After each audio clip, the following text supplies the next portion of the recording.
지난주일 우리는 사사기 2장을 통해 이스라엘의 가슴 아픈 역사를 살펴보았습니다. 그래서 우리는 다음 세대에 살아계신 하나님을 신앙의 유산을 잘 물려주자고 다짐했습니다. 다짐한 대로 한 주간 살아오셨을 것이라 믿습니다. 그렇다면 우리 자녀들을 믿음의 다음 세대로 든든히 세우기 위하여 오늘 마태복음 16장 16절부터 19절의 이 본문 말씀을 통하여 우리들의 삶으로 믿음을 고백하는 공동체, 즉 교회로 우리가 든든히 서가고자 할 때에 우리가 어떻게 해야 할지 함께 살펴보고자 합니다. 오늘 본문의 말씀은 예수님께서 제자들에게 두 가지 질문을 던지는 장면으로 시작됩니다. 먼저 사람들이 인자를 누구라 하느냐라고 물으십니다. 제자들은 세례 요한, 엘리야, 예레미야 또는 어떤 선지자라고 이야기합니다. 그러나 주님의 관심은 그 다음 질문에 있었습니다. 그렇다면 너희는 나를 누구라 하느냐? 예수님은 사람들의 소리보다 제자들의 진심을 알고 싶으셨던 것입니다. 그때 베드로가 성령의 인도하심을 따라 고백합니다. 주는 그리스도시요 살아계신 하나님의 아들이십니다. 예수님께서 이 고백을 들으시고 크게 기뻐하시면서 베드로를 축복하셨습니다. 시몬아, 내가 복이 있도다.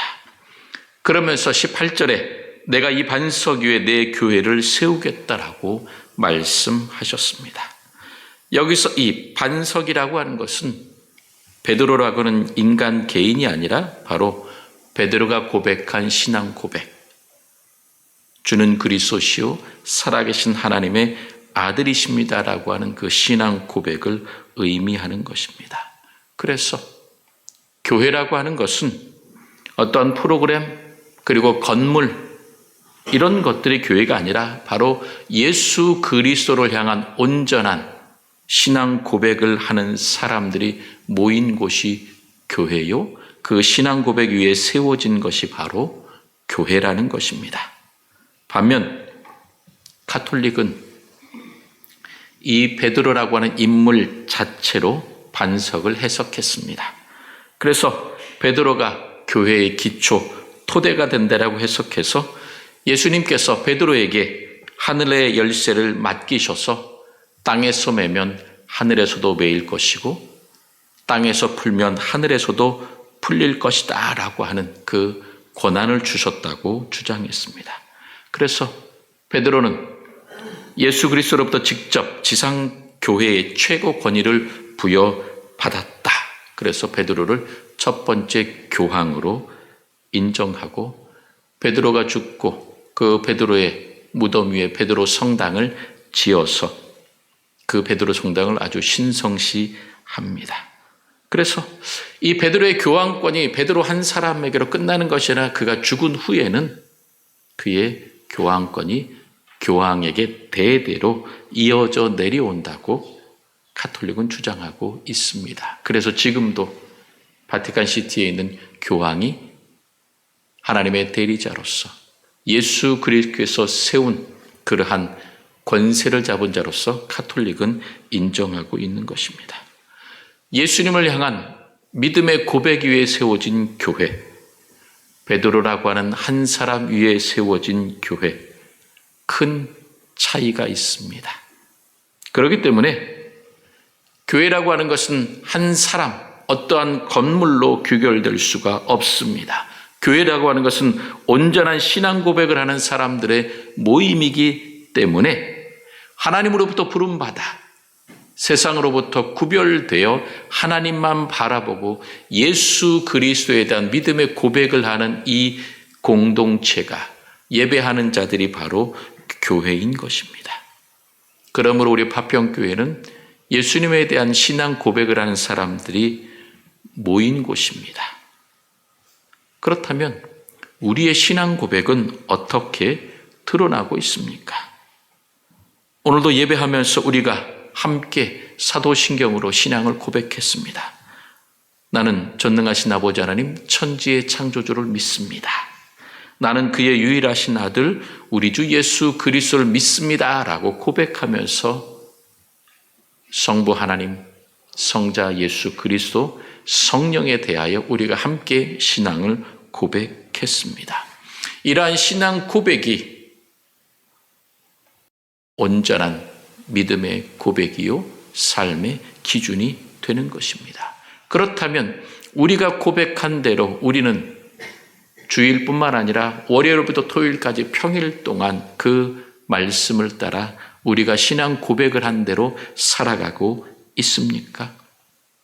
전능하신 하나님께서 내 삶의 주인이 되신다라고, 아버지 되신다라고 고백했는데 돈, 내 자존심, 내 명예, 그리고 편안함이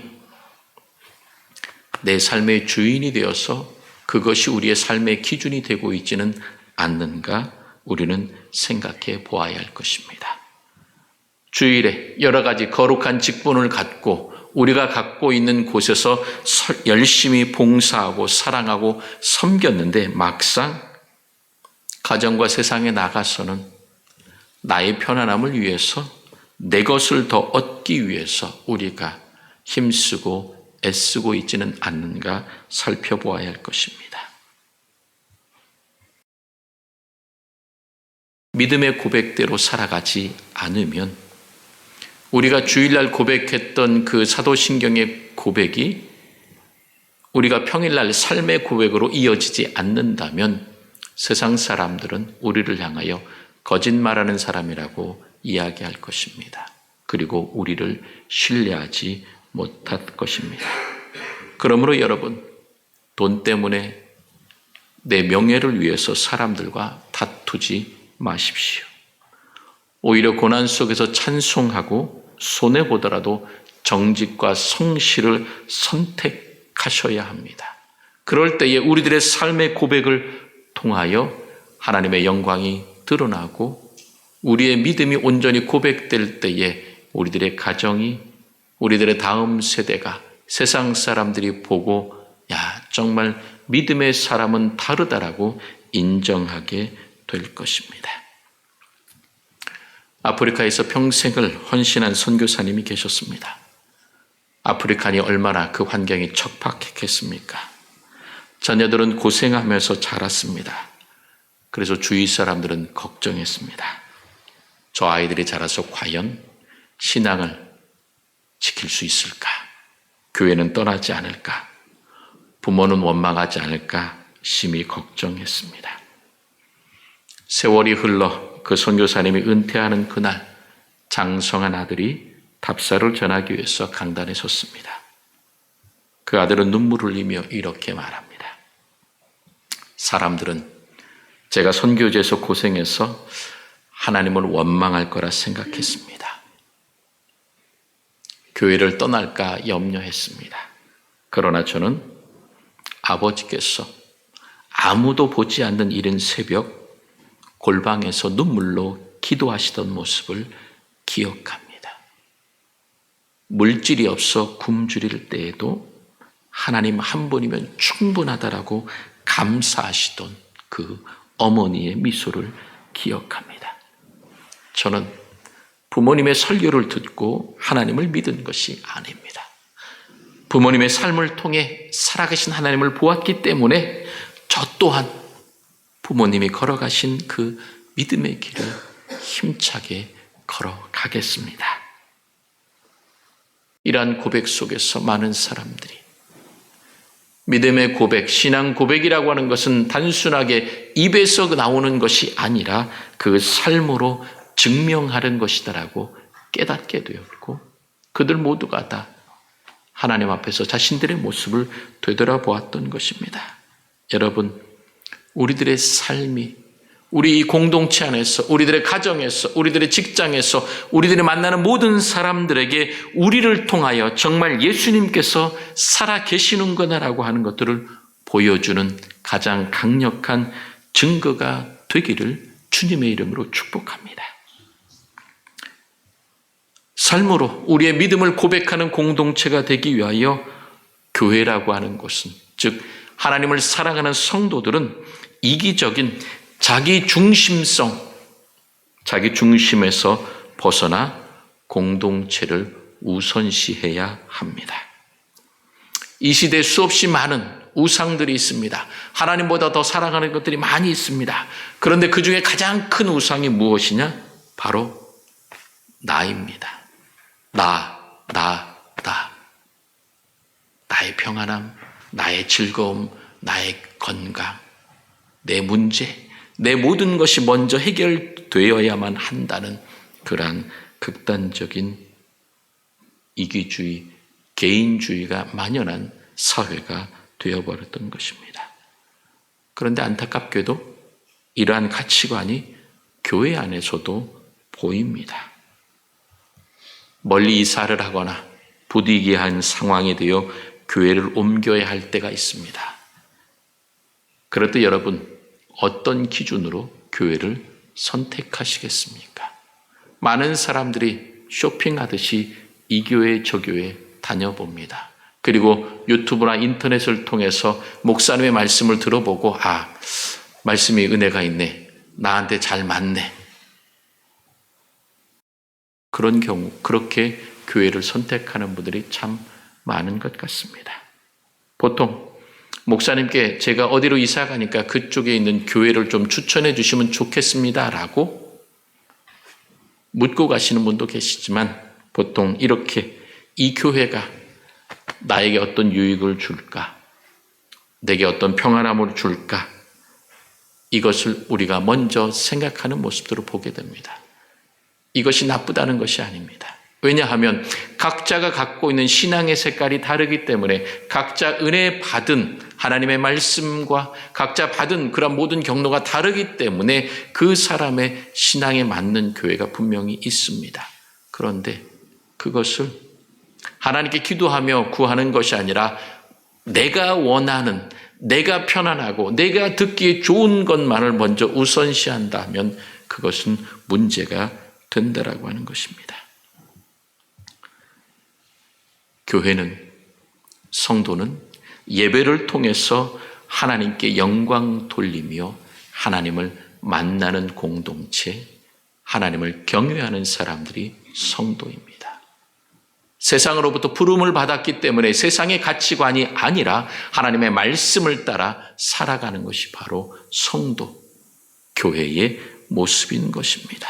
그러므로 여러분, 내가 이곳에서 은혜를 많이 받고 평안과 은혜를 풍성히 누릴 수 있는 교회인가? 그것보다는 하나님, 이 교회에서 내가 하나님께서 원하시는 삶을, 신앙의 모습을 살아갈 수 있습니까?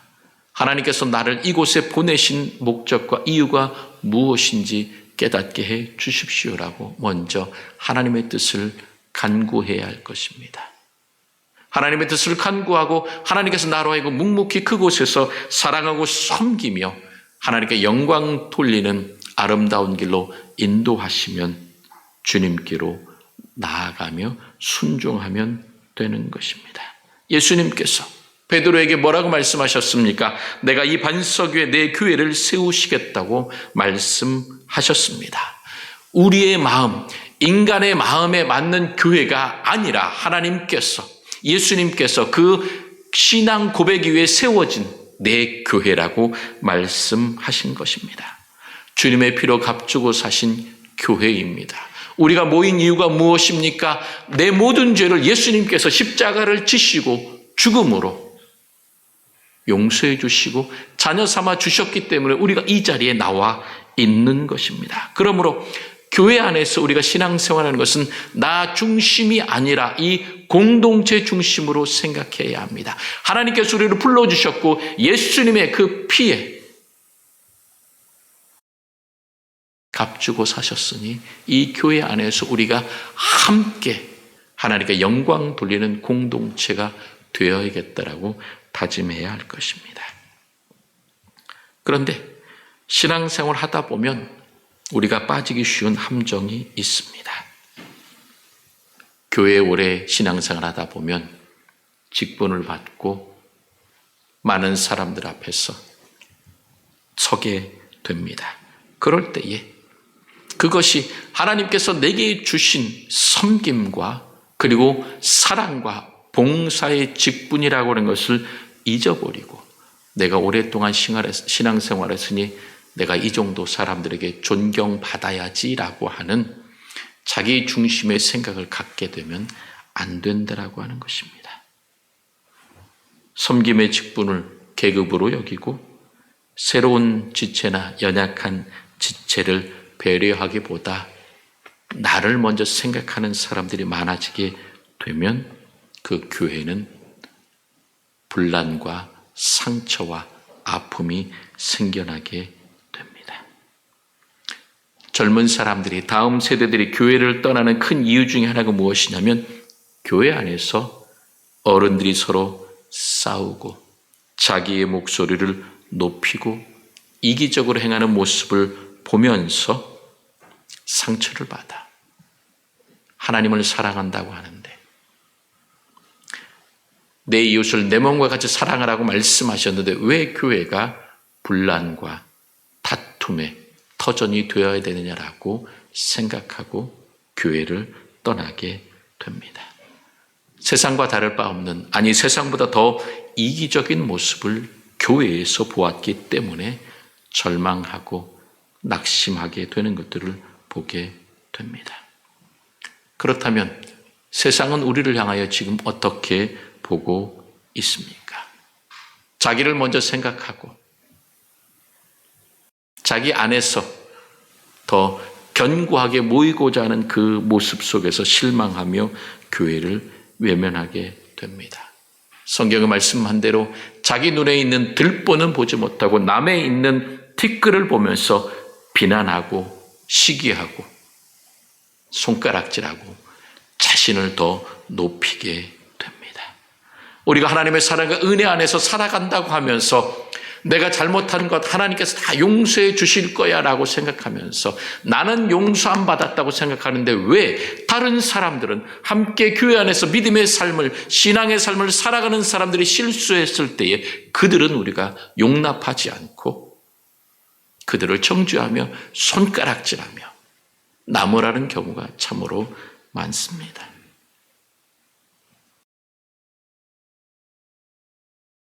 하나님께서 우리를 사랑하시고 용서해 주셨기 때문에 나도 예수 그리스도를 닮아가며 예수님처럼 교회 공동체를 사랑해야 한다라는 것입니다.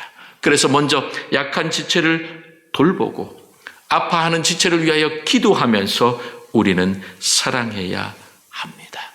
비록 내가 조금 늦을지라도 그러나 늦어도 하나님께서 끝까지 나와 함께 하시고 나를 사랑해 주실 것을 분명히 믿고서 우리는 연약한 자들을 먼저 배려하고 섬기고 사랑하는 그런 모습을 보여야 한다는 것입니다. 왜냐하면 하나님은 여전히 끝까지 나를 사랑하시고 내 손을 잡아주시고 함께 해주시기 때문입니다. 그래서 성령께서 말할 수 없는 탄식으로 우리를 위하여 지금도 기도하고 계십니다. 예수님께서도 하나님 보좌 우편에서 우리를 위해서 간구하고 계십니다. 그러므로 내가 앞에 드러나지 않더라도 뒤에 서서 사랑하며 섬기며 묵묵히 헌신과 사랑과 배려의 길을 한 걸음 한 걸음 한 걸음 나아갈 때에 주께서 우리의 모든 것들을 기뻐 받아주시고 우리의 그 사랑과 섬김을 통하여 교회 공동체는 더욱더 건강해지고 연약한 자들은 강건하게 회복되는 역사가 일어나게 될 것입니다.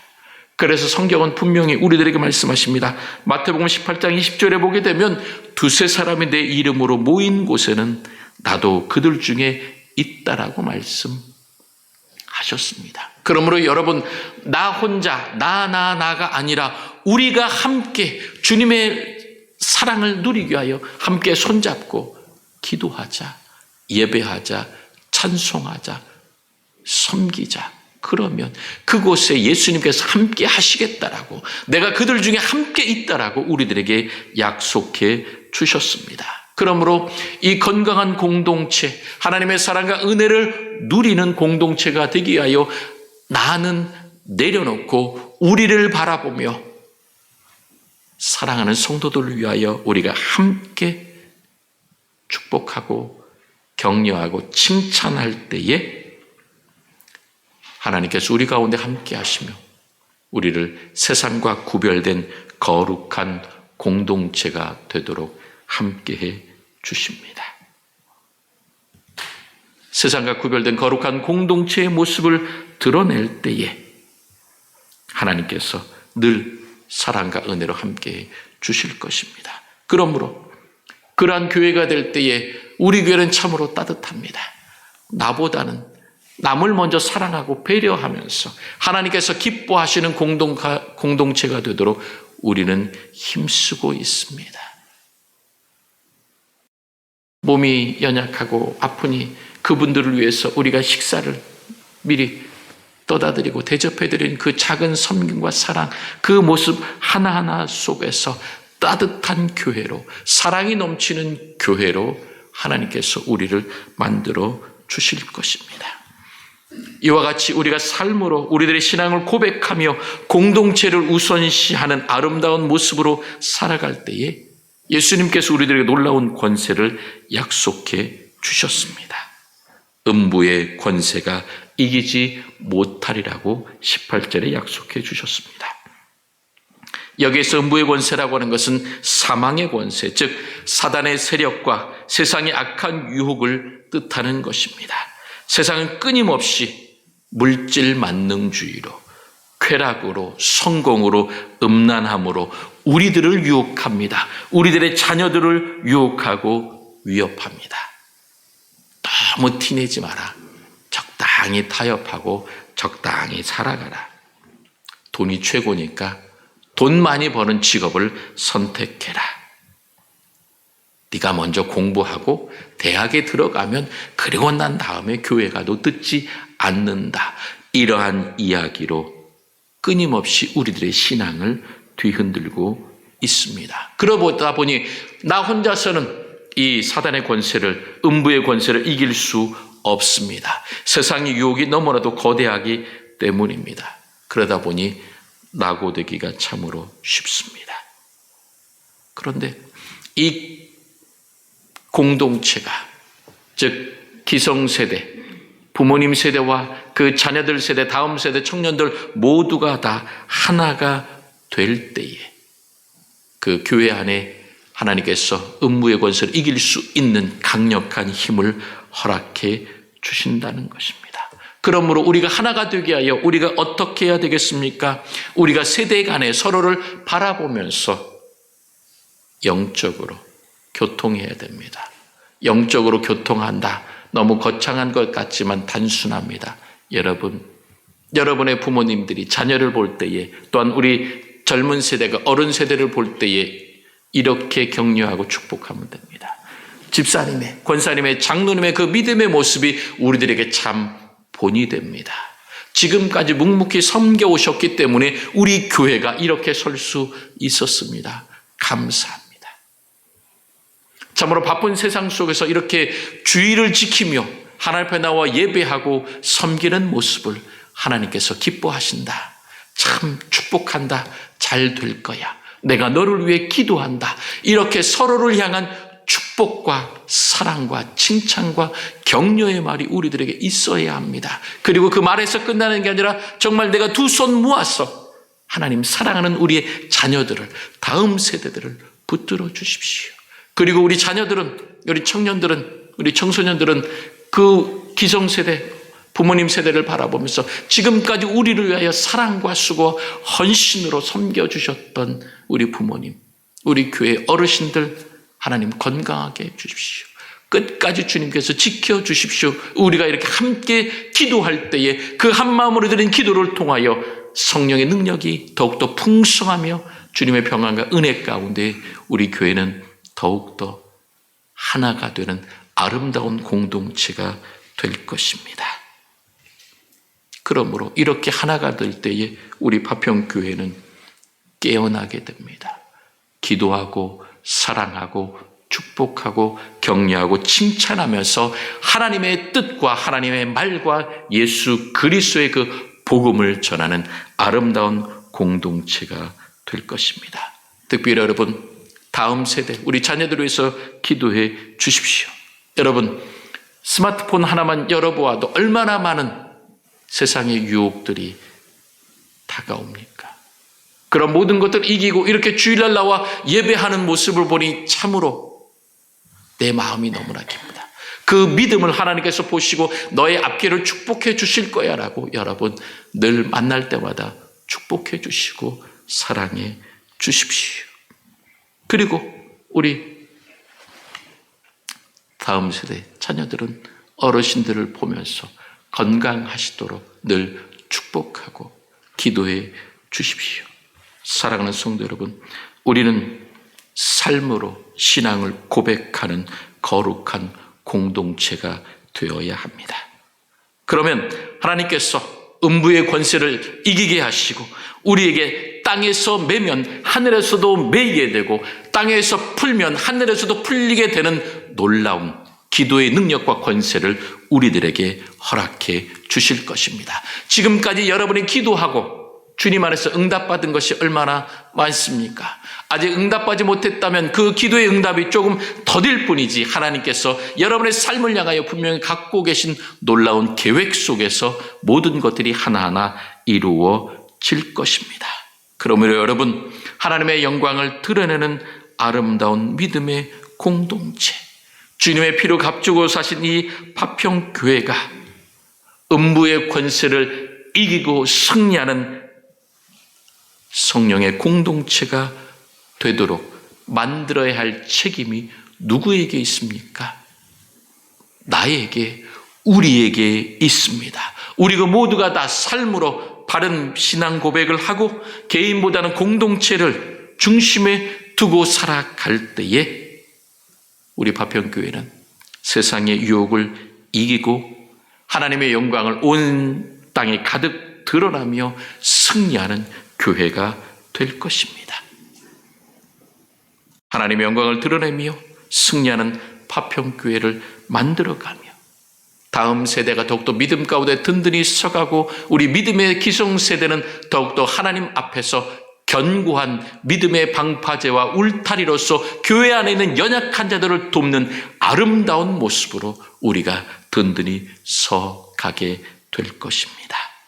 이러한 승리의 공동체, 평강의 공동체, 하나님께 영광 돌리는 공동체를 만들어가는 귀한 믿음의 주인공들, 신앙 고백의 주인공들이 다 되시기를 주님의 이름으로 축원합니다.